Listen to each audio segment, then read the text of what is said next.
Good afternoon, ladies and gentlemen. Attention, please. All quiet, please. Thank you. Go ahead, take out your notes. We're going to continue on with Renaissance art and give you examples and so forth of many of the things that are very important coming out of Renaissance art. And we will continue looking at that time period into innovations like printing press. Yeah. We'll continue moving on these various different things.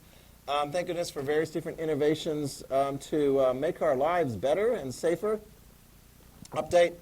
Since last we saw, I got a note from my doctor, and he's like, yeah, it's very important that you breathe. Breathing's important. So while you're teaching, because you talk so much, you breathe so much in and out and so forth. So I'm wearing a shield for that time. Right? If I'm just sitting at my desk being like, whatever, I'll have a mask on. But in order to breathe, I've got this on. Okay?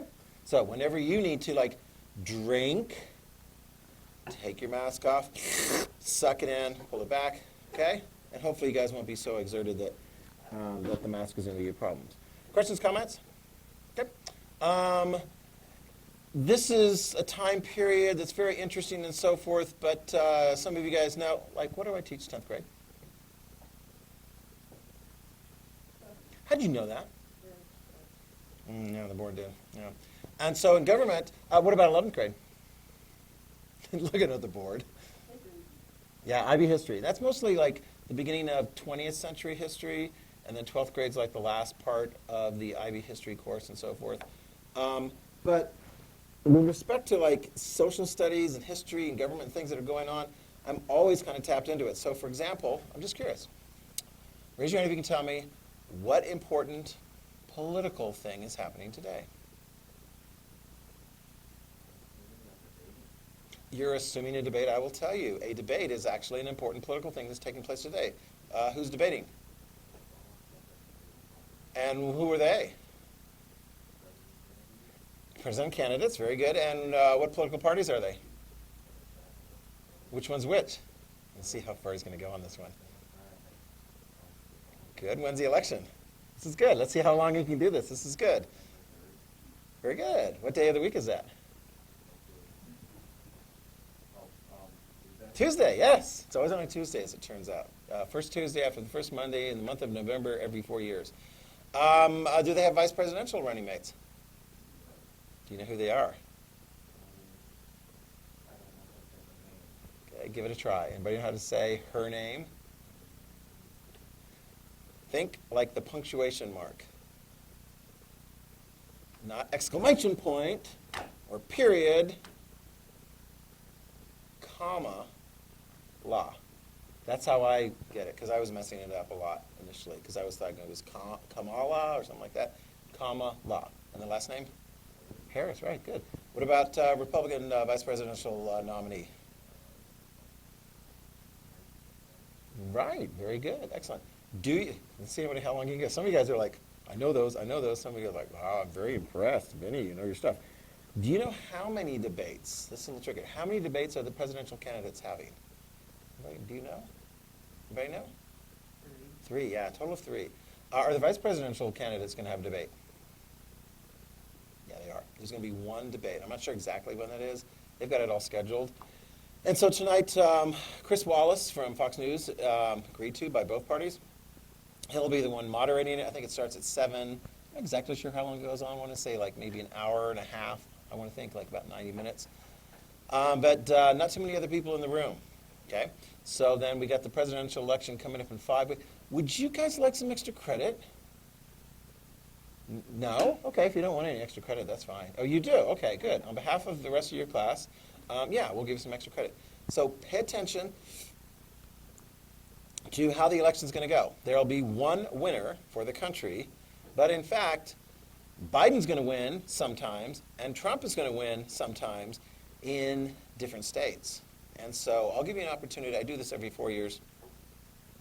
Basically, I give you a map and a list of all the different states and their electoral votes. Guess which state has the most electoral votes, has the biggest impact in the ultimate decision of who's going to be president, yeah? Why? That does seem fair. Every state has at least 3, And California, I want to say they got like 55, 56. I'll have to double check, but yeah, on the basis of population. And so, but it's pretty much every state, it's winner take all. Whoever wins in the state, wins that. So raise your hand if you think Biden is going to win in Idaho. Nobody? Well, raise your hand if you think Trump's going to win in Idaho. You have been paying attention. Idaho is a very Republican state. Raise your hand if you think Biden's going to win in California. And the hands go up there. That tends to be a very pro-Democrat state. Raise your hand if you think Biden's going to win in Florida. Raise your hand if you think Trump's going to win in Florida. That's more of a swing state. Those, Florida and Ohio, are much, much closer. So I'll give you an opportunity over the next 5 weeks, and we'll collect it. I'm not sure if, I don't have it on my calendar there. So whatever the last day is, right before the election, I'll collect your extra credit predictions. You can do research to predict who's going to win in each of the different states. And you're like, that's hard. 50 states plus the District of Columbia, and 2 states do it kind of weird. Maine and Nebraska, they're like, well, we're not going to do the entire thing. We'll do it by like congressional districts. And Maine has 2 congressional districts, Nebraska has 3, and so they do it that way. I actually had one of my students 4 years ago, an exchange student from the Netherlands, get them all right. Predicted it. Most students actually predicted within about 3, 4, 5. If you do some basic research, it's not too hard to get most of the states right. States correct, like I told you, like Idaho, like Wyoming. How many of you guys think Biden's going to win Wyoming? I don't think he is either. What about Utah? What about Vermont? Yeah, that tends to be a little bit more of a Democratic state. What about Oregon? Is Biden going to win Oregon? You guys are like, oh, no. So you're going to learn. It's like different parts of the country have different things. So keep an eye on that one. Also, keep an eye on, it's talked about more in government class. The Supreme Court, very, very important. One of the 9 members of the Supreme Court died not too long ago, Ruth Bader Ginsburg, and Donald Trump has appointed the replacement. Like, why is the Supreme Court important? What does the Supreme Court do? I mean, like, do they get involved in stuff? Are they very important? How many of you guys are like, yeah, I know about the Supreme Court, and they're pretty important? How many of you guys are like, oh, I guess I'm going to learn more about that later? Actually, quite a few of you guys. All right, so what would be a big issue in front of the Supreme Court that has been very contentious since it was decided back in the 1970s? Anybody know? Yeah, you guys are in the 9th grade right now. Do females who become pregnant, don't ask me how, but do females who become pregnant have the right to determine whether or not the pregnancy goes to full term and a delivery? Wah, there you go. Or can they terminate the pregnancy? What is it? No, it depends on the United States Supreme Court. The United States Supreme Court has said, beginning in the 1970s, females have the right to have an abortion. Does everyone agree with it? No, it's a very contentious issue, but the Supreme Court is very powerful. We'll see this next semester when we get to some of the important Supreme Court cases for U.S. history. Very, very important. The last time the abortion issue came up before the Supreme Court, it was a 5-4 vote. 5 said, yes, the Supreme Court, our decision that females have the right to have an abortion, absolutely, no one can stop that. That's the law. 4 said, no, that's not what we see. One of those 5 people who was on that majority opinion died. The person who has been chosen by Trump to replace, some people expect might view it differently. So there's a lot of high-stakes, interesting things going on right now. Besides the presidential election, the whole Supreme Court, very, very interesting. You live in a very interesting country. And probably our court is more important than any other similar court in any other country. Our court has a lot of power. Oh, and by the way, if you're appointed to the court, how long are you there for? Anybody know that? Anybody know? I mean, how long is the president in there for? 4 to 8 years, yeah. Yeah, if Donald Trump is elected, that would be 4 plus 4 is 8. Can you run again? No. So, what do you think? I got a hand up there. Keith. Yeah. Really? That's a long time. Yeah, somebody actually in one of the classes was like, can't they leave if they want? Yes, you can leave if you want to. You're not forced to be in there. But like Ruth Bader Ginsburg was appointed by Bill Clinton, president number 42 right there, like in the 90s. She was on there for over 20 years. She was on there for a long time.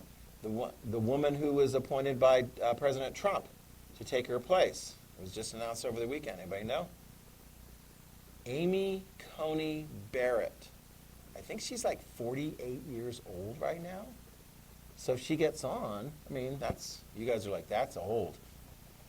That's actually fairly young when it comes to like Supreme Court justices, and she could be on there 20, 30 years. Ruth Bader Ginsburg was 87 years old when she died in office. So lots of really cool, interesting things going on. Okay? Questions, comments? You ready to get into this? Okay, let's do it. All right. So where we last left off, we were looking at various different pieces of art. And we were looking at Botticelli. I want to make sure you have this down about Botticelli. A great Renaissance artist. And he got left out. Is this guy good? Is this a good painting? He got left out. What important determiner of the great Renaissance artist left out Botticelli? Anybody knows? Well, let me just tell you this. Write this down. I'll tell you in a time. Write this down. Botticelli, great artist, Renaissance, you see. And we saw this, I think we did the analysis right last time. Beautiful, right? And yet, sometimes the beauty is in the visual of the art, but then when you look a little closer, you're like, that doesn't quite look right. What was the thing that didn't quite look right, although it's a beautiful thing? Yeah? The neck. Yeah, the neck is kind of elongated and so forth. You don't really notice it because she's got such a calm face and the hair is all flowing and everything.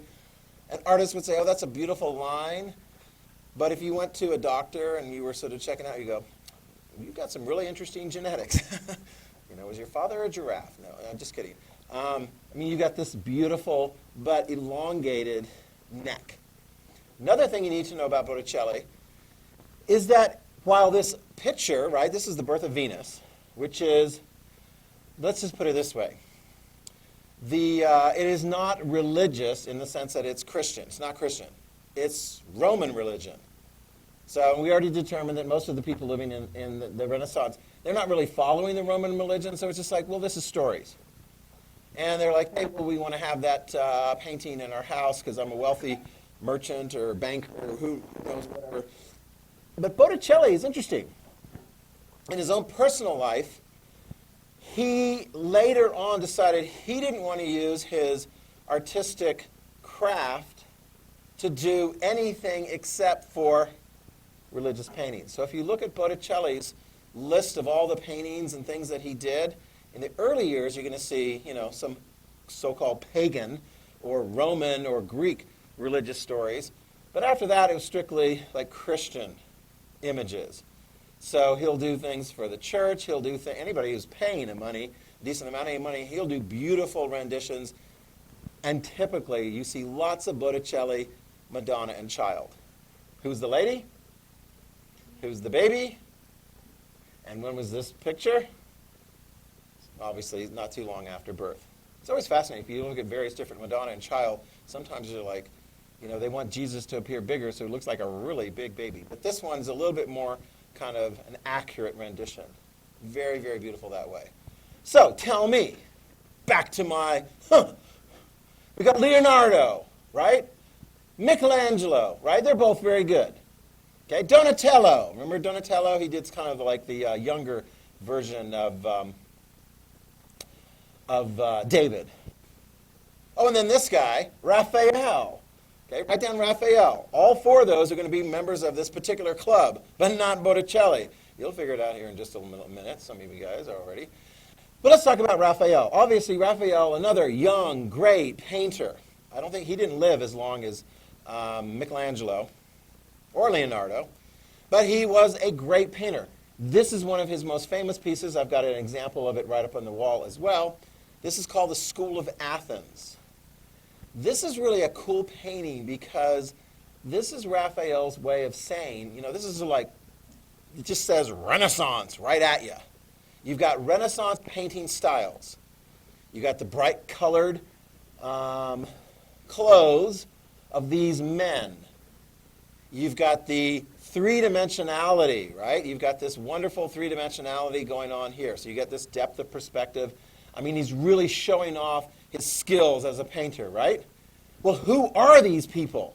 Is this like School of North Star or something? Like these are all the students at a particular school? In fact, some of these people portrayed here they didn't even live in the same time period. Who are these people in the School of Athens? Yeah? They're Greek, but don't write gods and goddesses, right? It's an interesting thing. 105, fire alarms will be tripped because the guy showed up out of the blue to do an inspection. Oh, okay. So we'll turn it into a fire drill. Okay, Not 105. very good. And so we're okay lining up, or do we want to still kind of keep it kind of spread out a little bit as much as possible? And then when we go out there, you guys social distance. Okay, we'll keep the social distance. Okay, thank you. So we go out the door. We'll go to the left. We'll go up on the hill. Okay, when we do the fire alarm. Yeah. Are there people scientists or Very good. You can write that down. So it's not gods and goddesses. These are scientists, mathematicians, philosophers, smart guys. The greatest ones from the days of ancient Greece.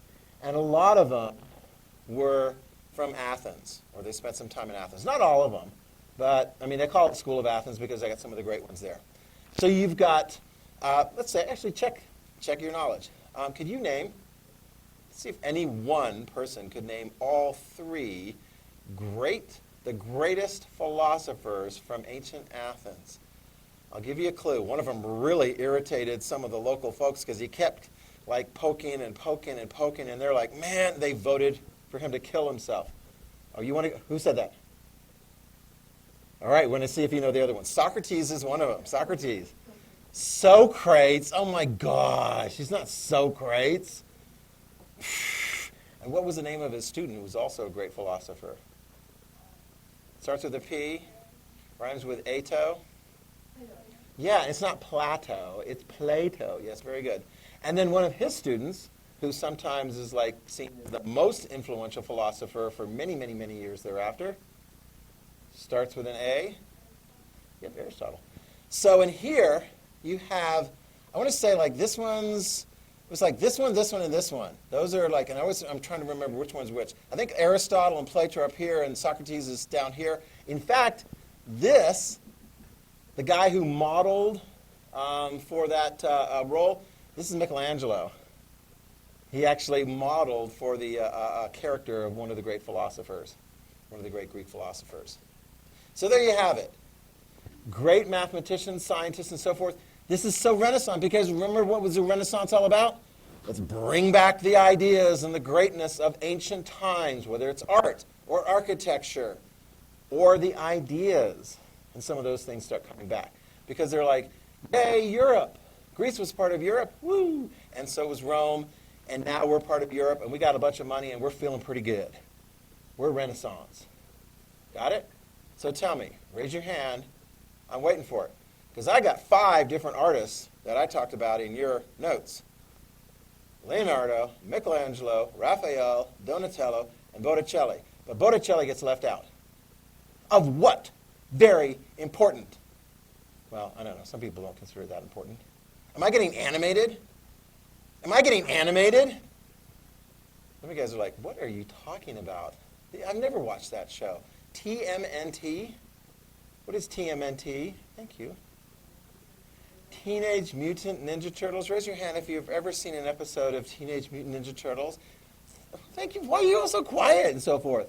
You're like, if there was a 5th one, it would be Botticelli. And what color would he be? Maybe yellow. That would make sense. Or maybe like green or something. Right? So which ones are, raise your hand if you know, which ones are which? Do you know? You guys are a little rusty. Okay, go for it.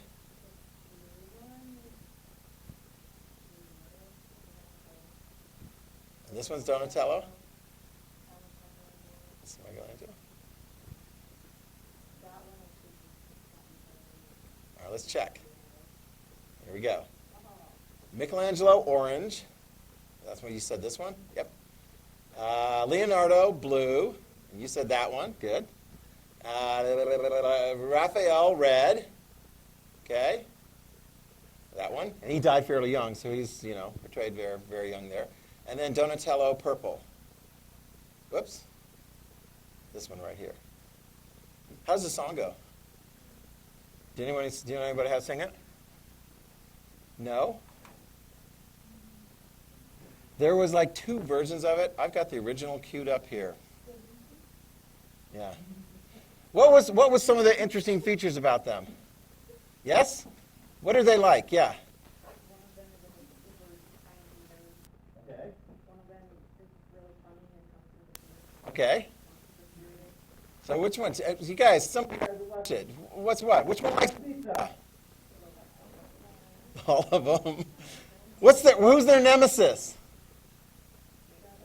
Shredder. Oh my gosh, yes.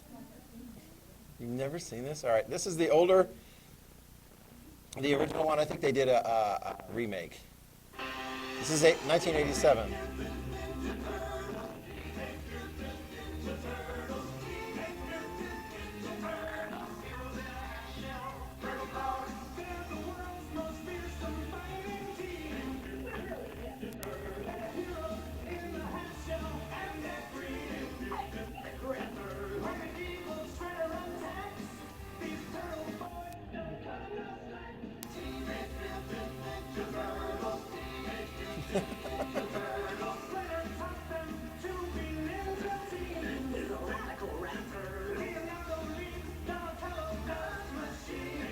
Machines.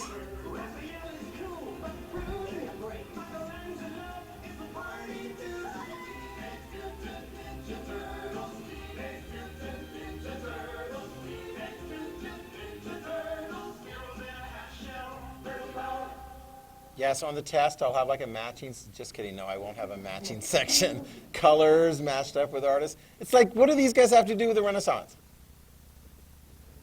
Nothing, except for their names, exactly. Yeah, and if they wanted to have like a group of 5, then Botticelli would be in there.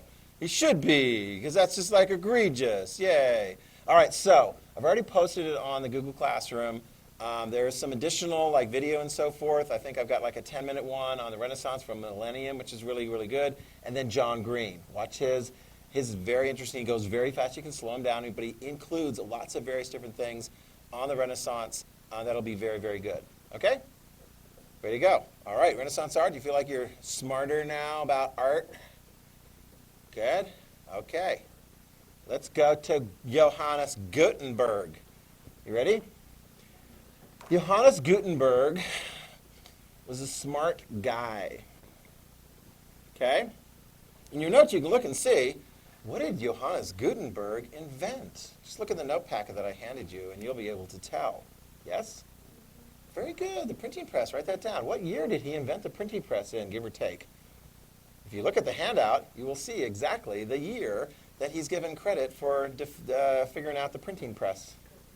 Really, write it. Actually, that's important. 1450. Write that down.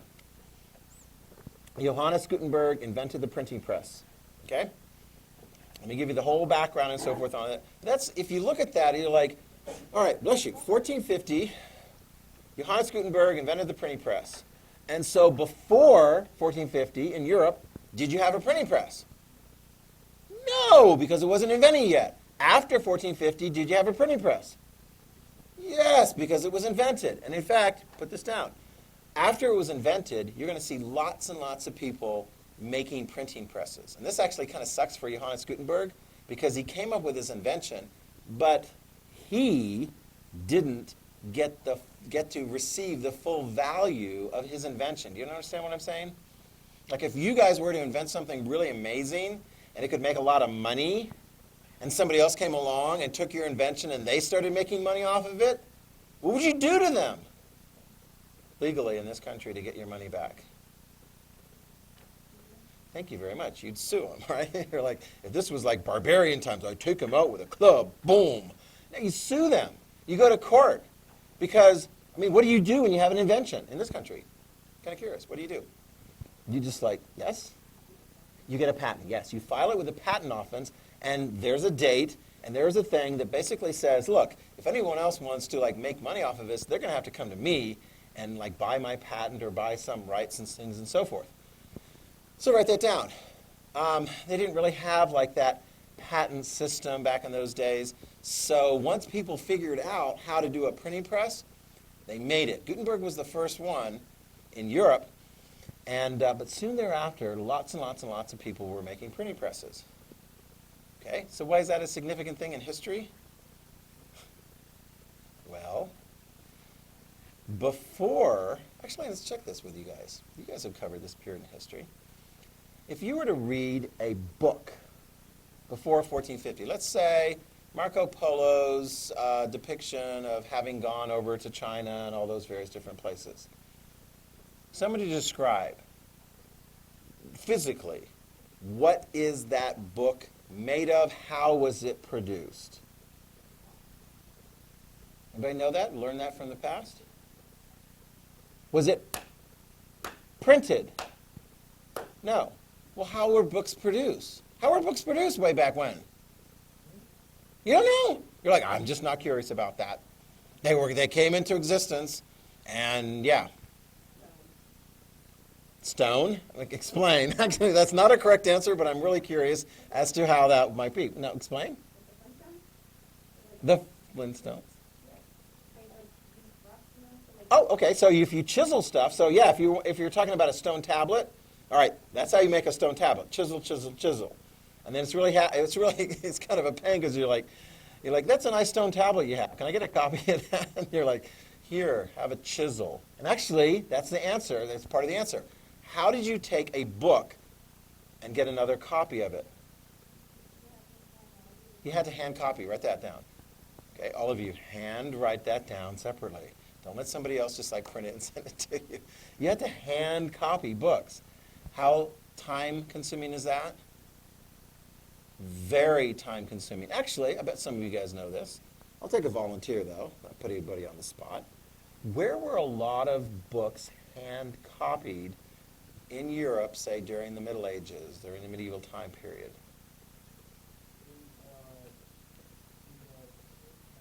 In the church, yeah. Monks in monasteries were hand copying important books. Let me see, what would be some important books?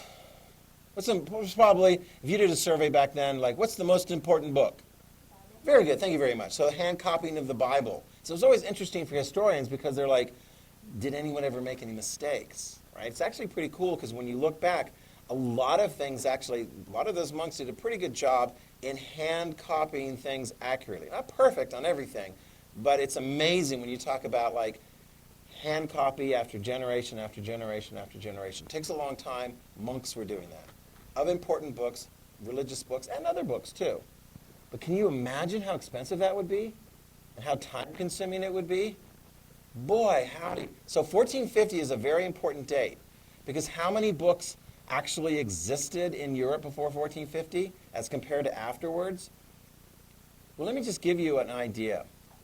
Write this down. Within 50 years after Gutenberg's invention, there will be 20 million books printed in Europe. Within 50 years, 20 million books. I mean, how many years does it take to get 20 million if you're like hand copying? I mean, how fast can a monk hand copy a book?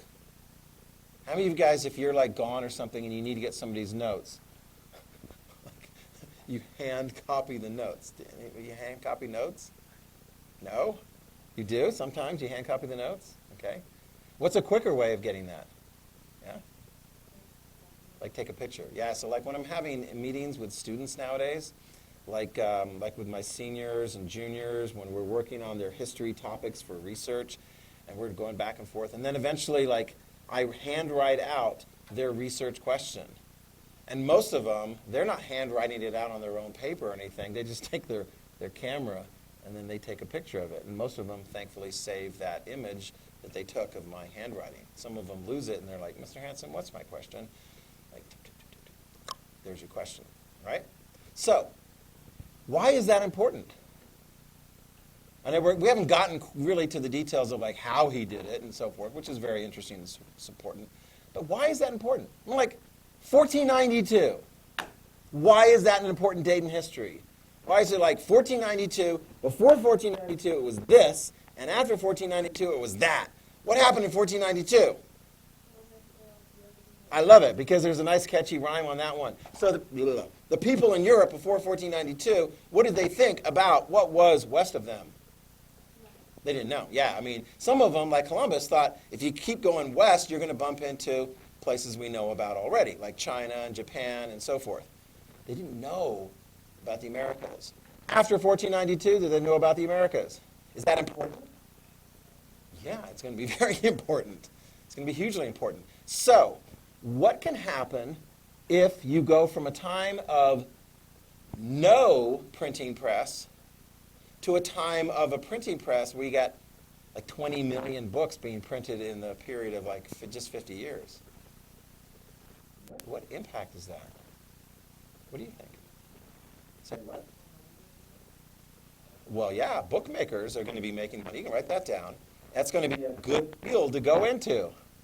All of a sudden, you know, you're like, hey, I want a copy of a book, and I am not going to wait for those monks over there to make me hand-copied books. I'm going to get it printed. And of course, you wonder, you know, you're like, oh my gosh, you can make some money. Yeah, so there will be more money made because there's just going to be more books made. How does that have an impact? Well, let's back it up for a minute. I'll let you think about that a little bit. Why? Because, I mean, Mr. Hans is like, yeah, it's a big deal. Books, yay. I mean, like today, you're like, books? I mean, when was the last time you read a book on your own? For fun. Did you? Now, let me ask you, did you do it the printed version, or did you do like an electronic version? You like the printed? How many of you guys like prefer print stuff? Yeah, I'm kind of, wow, that's a lot of you guys. Okay. How many of you guys like it electronic? Okay. It's interesting because like sometimes people are like, I want to hold on to something of the past. It's like the news. I get the newspaper in the morning and I read it. It's like very old school and so forth. And yes, I take in all kinds of electronic news and so forth that way too. But I still like the old book thing and so forth. So let's back it up here a minute before we get into like why is it so important. Write this down. Johannes Gutenberg was a German guy. Okay? He was German. And he kind of tinkered around with various different things. You know, and he's like, you know what, I think maybe I could make something that'll make it easier to print. And so he does. He invents the printing press. Now, it's an interesting thing because maybe some of you know this. Although we give credit to Johannes Gutenberg for inventing the printing press in Europe and so forth, in fact, a form of the printing press had been invented previously in what part of the world that was very advanced in science earlier than Europe, very advanced in commerce and trade? China. Yeah, China. Right, you can write that down. China had, I mean, they came up with all kinds of various different things. But an interesting thing about China, China had kind of a form of a printing press, but it didn't really stick so much. And there's a very simple reason. All right? We have to understand like how the printing press works. All right, let's back it up a little bit. What Johannes Gutenberg did in creating a printing press is movable type. What? He had created all these little pieces of metal, and each piece of metal was a letter of the alphabet or, you know, a number. Okay? And then he created these grids, and he packed all of the pieces of metal in to form words. They actually had to be sort of background. So he got them all stuck in there, like real tight, and then the next layer, and then the next layer, and then the next layer. You following me so far? Okay, so they're all packed in there real tight, right? So if you like a reverse image of what he's finally completed on one page, all these little metal bits and so forth that are all packed in there nice and tight is the reverse image of a page of a book. Next thing he does, gets some ink. Gets it all over the ink. Actually, it's sort of more like a blotter. He kind of gets the ink on the thing and it goes pop, pop, pop, pop, pop, pop, pop, pop, pop, pop, pop. Okay? Got that? So now you've got all those little pieces of metal with a little bit of ink on it. And then he has it in this machine and it presses down. It's like a converted like oil press. I think you can kind of see that right here. Do you see that? That image there? You take the lever, and it squeezes down. So like, if you were to pick that up and look at it, you would have like the metal type, the little pieces of metal and so forth in there. Now it's pressing down on top of a piece of paper. So you press down on top of the piece of paper, and then what do you get on the piece of paper? A printed page. Does that make sense? That's how you do it. And then what do? You do another piece of paper, and you print that page. And you do another piece of paper, and you print that page. And you do another piece of paper. I mean, it's getting kind of monotonous and so forth here. But consider this. The amount of time that it took to get a piece of paper here compared to a monk physically copying it, there's a huge, vast difference. That is fast. Why did the Chinese want to do it that way? Have you guys ever seen Chinese? Any of you guys know how to write Chinese? How many letters in the Chinese alphabet? That's not an accurate question, is it? What does Chinese look like? Yeah? Very pictorial, very good. Okay? So, whereas we've got like A, B, C, ooh, letters. And then when we put them together, like, ooh, that's a word. Isn't it? Cab. So Chinese, ready? Here we go.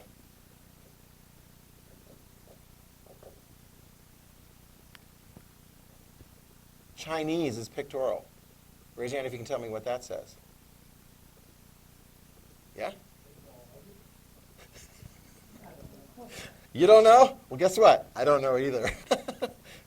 That's no word as far as I'm concerned. That's just like, yeah, that's like the, it's like the, what was it, Dilbert one where the pointy-haired boss comes up to the person, the secretary who's hard at work, and he says, can you translate this into Chinese? And then, of course, her response back to him is, do you know how to read Chinese? And his response is no. She says, I'll have it in 5 minutes. Yeah, exactly. So the Chinese language, Chinese people actually prefer over history to draw or paint their language, their words, onto paper or whatever kind of thing there is. So they weren't really interested in developing kind of that printing press thing. I mean, now you get it. Now if you can type Chinese computer and so forth and get all kinds of various different images, it can handle that. But Gutenberg was the first one to do that in Europe, the printing press. Got it? And actually, you do one page, you do a whole bunch of pages of one page. And then what do you move on to? The next page. I mean, it's still going to take a while. So you do a whole bunch of the next page, and then what do you move on to? The next page. And then eventually, when you get all your pages done for the book, then what do? Yeah, you put them all together. You put a binding, you put them all together.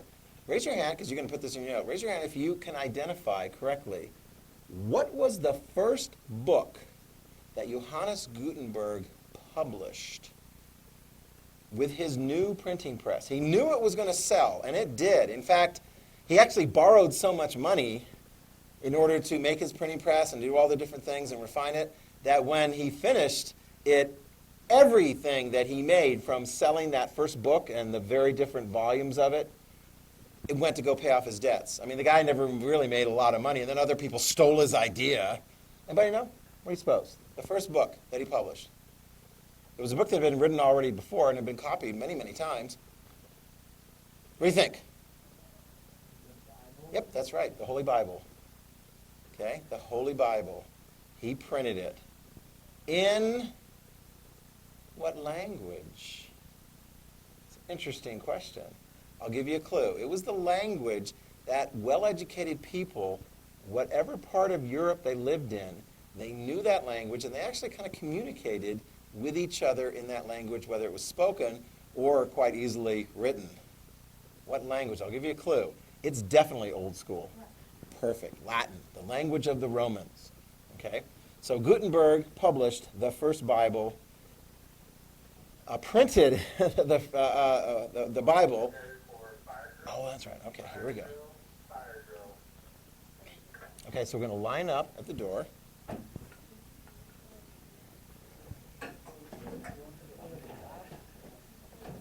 Oh, my red and green things.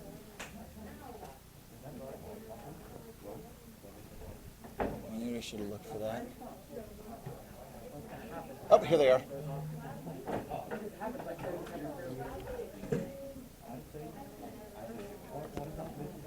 Okay.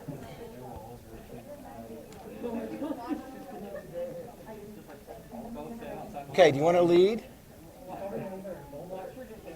There you go. Walk straight out and go up to the top of the green hill. Okay? Follow up to the top of the green hill. Up to the top of the green hill.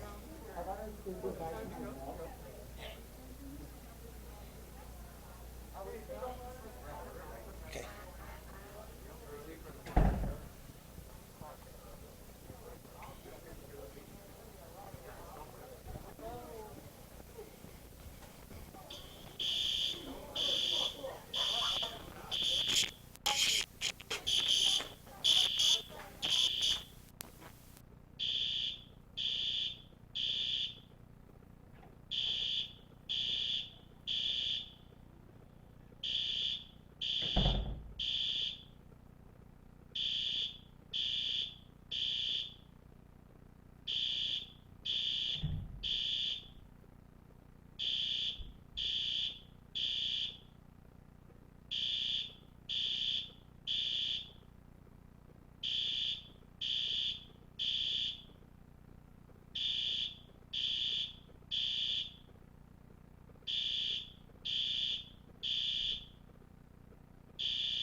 eat my lunch. I'm like, oh, during period, yeah.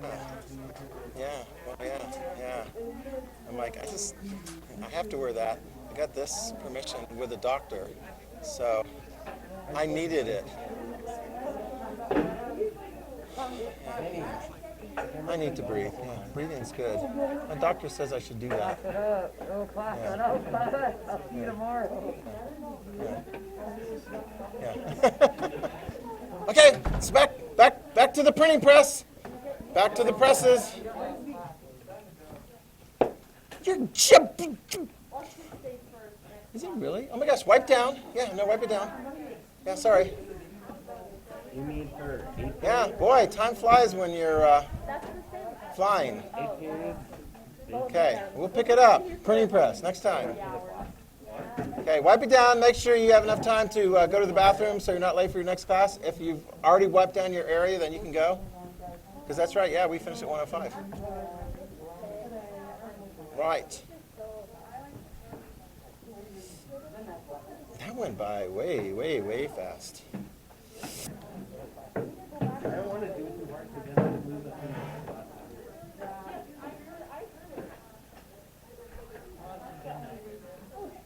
Wow, Keith is an anti-masker. Okay.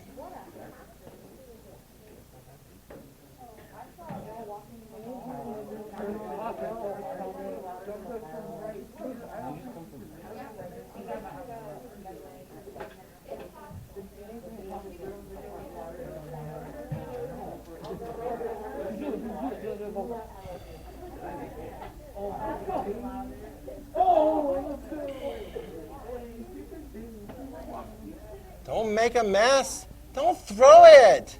You're going to miss. It's going to miss.